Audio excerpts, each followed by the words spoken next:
Look, you've been lied to as a real estate agent time and time again. And specifically, if you're new in the real estate industry, I'm sure you're getting lied to constantly by people telling you misinformation about how difficult this business is, what you have to do to get business. And I'm sure you're feeling overwhelmed, frustration. Maybe you're even considering leaving this business because it's been so inconsistent. And if you are feeling this way, what I am going to do in this video is share with you some lies I believe we're told as real estate agents. I'm going to share you some real truths that I believe will serve you in your real estate business if you get your head wrapped around these truths and start looking through your real estate business through these filters of truths that I'm going to be sharing with you in this video. Okay, so stay tuned right into the end because I'm going to be covering 8 lies and I'm covering 4 truths that have served me and I believe will serve you in your real estate business. So let's dive into these lies and then let's dive into these truths right now. So what are some of these lies that we've been told as real estate agents that make our life honestly really difficult? And when I first got into the business, I was listening to some of these, I like to call them lies, and they probably weren't intentional lies. They're well-intentioned people, but sharing with me what they did in their business to potentially maybe get business. But I never really looked at, is this agent getting results? And when I started to notice is that you really have to focus on people that are getting the results that you would like to. So really asking the questions to people that are getting results that you would ultimately like to get. And when I first got into the business, I was listening to anybody and everybody. And I never stopped to ask myself, are these people getting the results that ultimately I would like to get? So let's dive into these lies that I believe are being told as real estate agents. The number one thing I believe is you have to post on social media. I know a gentleman, a real estate agent, a very successful real estate agent. And guess what? He posts nothing on social media, not on Facebook, not on Instagram. That's not his method of the way that he generates leads. He's a very social individual and he does extremely well. He doesn't believe that you have to post on social media, and neither do I. Look, the majority of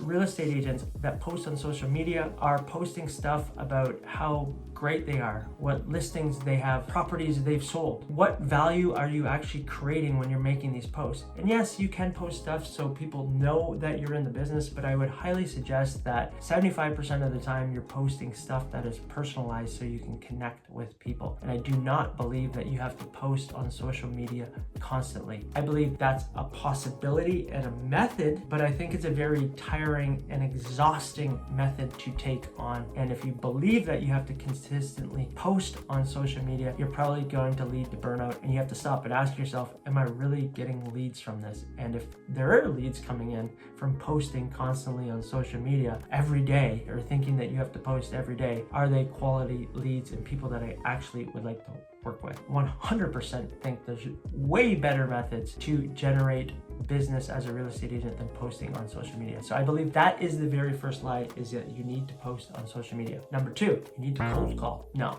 boom, X. If you're cold calling, I highly suggest that you look at different methods that will be more lucrative than pushing a boulder up a mountain. Okay, that's what cold calling is. It's something that might have worked a long time ago. And yeah, it might still work here and there. The premise of cold calling is you taking somebody out of their life, they're working on something, and you're distracting them by calling them and then asking them a question about something they're not interested in. How do you think that's gonna go? And how do you think you would feel if somebody cold called you, asking you a question about vacuums? Would you like your carpets cleaned? And you're doing something completely different. You're probably not gonna show up openly to this person, okay? So right off the hop, it's usually not the best way to introduce yourself as a real estate agent to somebody, okay? And there's a lot better ways to actually connect with people, to build long-term relationships than cold calling them, okay? Like I said, it's like pushing a boulder up a cliff or a mountain. It doesn't make any sense to do from my perspective. However, when I was in the business, that's what I started to cold call. That's what I was told to do, and it was absolutely ridiculous because they give you a script to go off of that was a complete lie and inauthentic, okay? I did not feel good doing it. When you don't feel good doing something, you're not going to continue to do that. The third thing I'd like to mention is open houses. A lot of the time, people guide you, or your broker of records will say, oh, go do open houses, okay? I'm not saying open houses can't work, but if you're looking for a long-term commitment, I've done a lot of open houses over the years.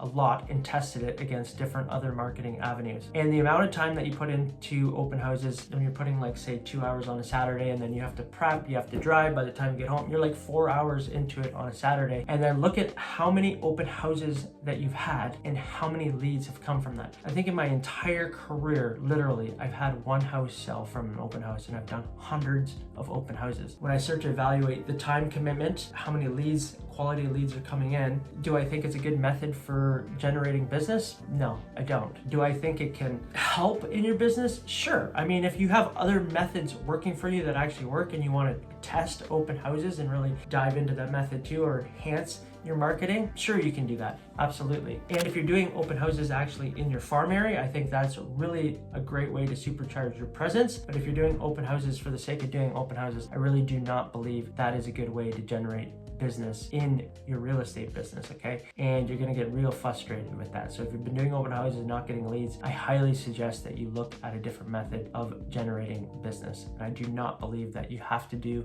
open houses. I know lots of agents that do not do open houses. They refuse to do open houses, and they'd have very lucrative, consistent businesses. So I think that's another myth or lie that we're told as real estate agents that we have to do when we get into the business. Do open houses. I did that. Okay, it's not the best method. Number 4, I would say you think that any lead leads you to possible business. I don't believe that whatsoever. Okay, you have to look at the quality of the lead. You have to look at where they're at. You have to look at their alignment if you actually would like to work with them. If you chase any lead, you're going to get real tired and you're going to get real burnt out. So really look at who you're looking. And I also take into consideration, I said, am I pushing my way here? If I feel like I'm pushing or chasing somebody, guess what?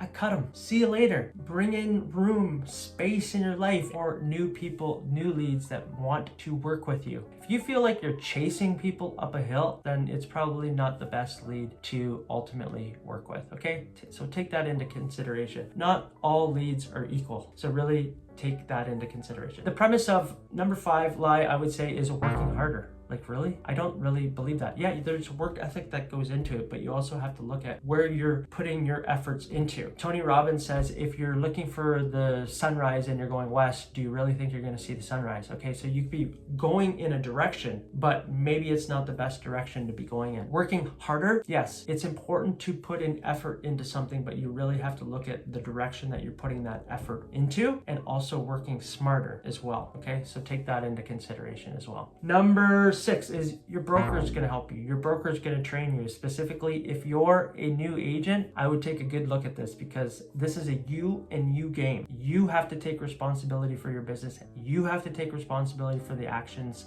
that you put into your business. And it's you that have to be dedicated to ultimately getting the result that you would like to get in this business. If you're relying on your broker of record, you're going to be sadly mistaken when you don't get the results that you're out to achieve, because you're relying on them to feed you leads or train you. You have to go out. Yes, you might be able to get training from your broker of record, but you also have to be in the mindset of learning and growth and putting yourself out there and taking different courses and developing your skills or sharpening your skills in negotiation or persuasion or your listing presentation. You have to work on that yourself. You have to put on the effort yourself. If you're looking to your broker record constantly for things, I highly suggest you start looking yourself, looking within you, and start going outside of the box, and maybe start reading books on leadership, reading books on sales, reading books on marketing, reading stuff that's outside even real estate, okay? It doesn't have to be real estate directed. That's how you get outside thinking, and you can think outside the box, taking other ideas from other niches, other businesses, and incorporating it into your real estate business. So that, I believe, if you're relying on your broker of record, you're going to be sadly mistaken. This is another good one, because when I first got into the business, I was told this and I was hammered this, and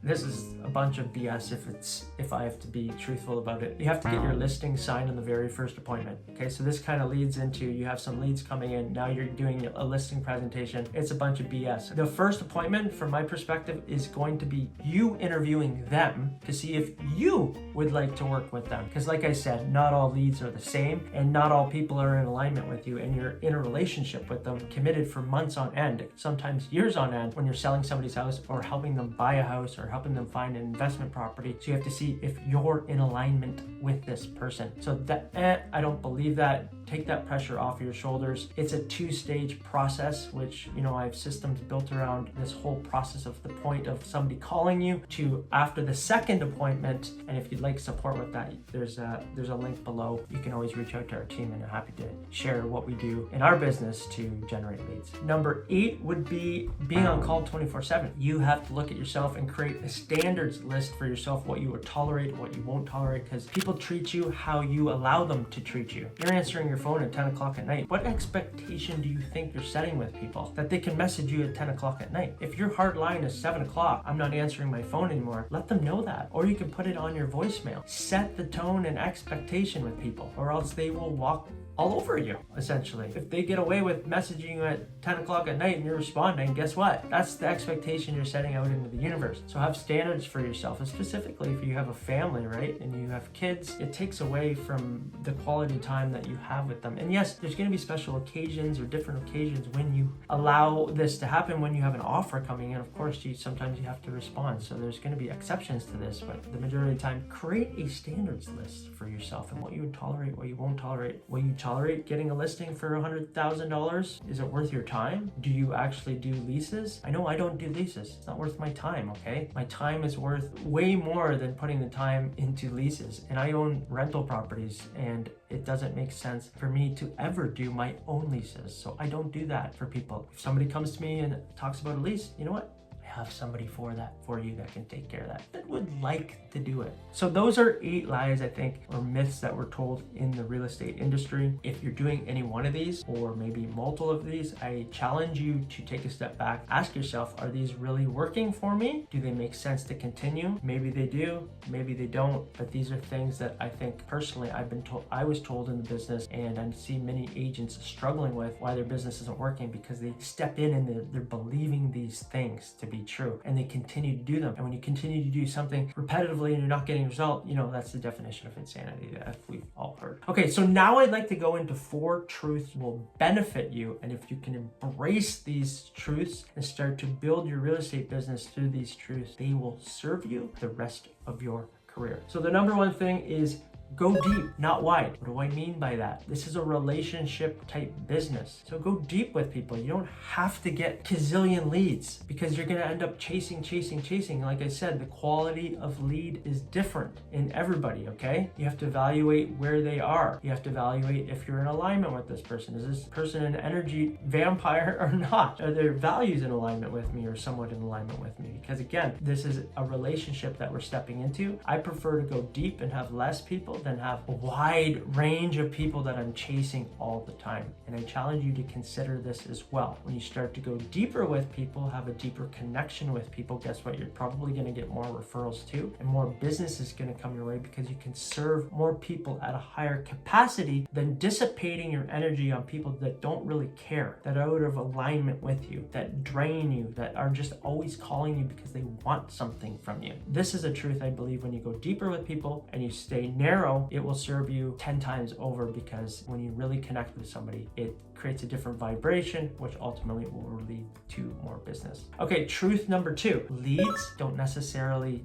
matter. It's going to be your appointments. So yes, you do have deeper relationships that you're having with people, and ultimately those will lead to appointments. So again, it's just like looking at the quality of leads and what are you doing in the appointments. Okay, when you go into a listing presentation, are you making your listing presentation irresistible to the seller, that it's so good they have no reason to go with somebody else? Have you done that? Are you looking at the appointment? This is the highest money-making activity in your business. Okay, you could have all the leads that you'd like. You could have hundreds of leads coming in, but ultimately, if you can't convert those leads into appointments, and if you can't convert on those appointments, guess what? You're not going to have business. So that lever right there, it's like one skill that swings big doors. A small hinge that swings big doors is your listing presentation. This is why I'm talking basically from 1 to 2 is like the quality of lead, the deeper with somebody leads to the listing presentation, and making it an irresistible listing presentation that really stands out will shift your income drastically in this business. This is one of the skills that I'm talking about too. Mastering your listing presentation, because it is one of those things, like if you're converting at 50% and you can boost that to 80 or 90%, guess what? Your income's going up 30 to 40% than it was the year before, just from converting more on your listing presentation. So you really want to have this skill of converting at your listing presentations dialed in. Again, it's not the quantity of leads, it's the quality of leads getting in their home to present to them your value. Number 3, real marketing is measurable and trackable, and it's direct. You know where people are at. It's intentional. You can have a conversation with them right away. You are able to know how many people looked at your advertisement, to know if it's working or it doesn't. And this is the thing, is with like these billboards and all this other stuff, most agents don't know how to track where their business is coming from, first off. So this is why it's so important to be able to track your marketing and get a direct response from them. Direct response marketing, maybe you've heard of it. And you can do this through many different avenues now. Specifically, I talk a lot about YouTube, trackable, Facebook ads. It's all trackable to see if stuff is working, because once you know and it's measurable, you know if you can scale it. And if you can scale it, guess what? Your income, your GCI, all that is going to go up, because now you have a base to go off of. Most people, when they're doing open houses, cold calling, all that stuff, they have no idea, no clue. So this is why there's these avenues with marketing. When you dial in and they're measurable, that's when you can ultimately scale. Okay, so look at methods that are trackable in your business for marketing to know if they're working, and then when they are working, you can double down on those and you can scale those. That's key to there. Okay, and the fourth and final truth that I'd like to talk about is when you lead with value, guess what? You become more valuable in the marketplace because you're putting more value out there. So this kind of leads off of what I talked about. The one myth or lie is posting on social media. Most people are posting for their own benefit, for themselves. Start thinking about stuff that you can educate, provide value around. Put yourself in the shoes of a seller or buyer, investor. What are they looking for? What do they truly want? How can you attract people to you? How can you give value in the marketplace? Value-based marketing. Have that in the back of your head. And then you couple that with direct response marketing so you can scale your business. It's extremely powerful. So think of things that you can do to become more valuable, give more value, and people will view you more valuable, and you position yourself as an expert. And guess what? The byproduct of that is you'll get more business, because people see you as a local expert because you're continuously giving value. So have the mindset of giving. What can I give to the marketplace? How can I share with the marketplace some valuable information, education, whether they work with you or not? It doesn't matter. When you give value in the marketplace, it's a universal law. One way or another, it will come back tenfold to you, okay? So think about ways that you can provide more value into the marketplace. So those are the 8 lies and 4 truths that I believe if you can embrace these truths, your business will totally transform as a real estate agent. If you enjoyed this video, leave a comment below, give me a thumbs up, and subscribe to the channel, because it incentivizes me to share everything that I know and learned over many years of personal development, real estate, business mistakes. And I'd like to shortcut the path for you so you can ultimately get to a 6-figure business and beyond at ease, and still have the time freedom that you would like and why you got into this business. So subscribe to the channel. I would appreciate it. And if you'd like to learn more about lead gen, watch this video here, and I talk about more lead gen methods that will enhance your business. I'm Nick Doherty, and I look forward to seeing you on the next video. Bye for now.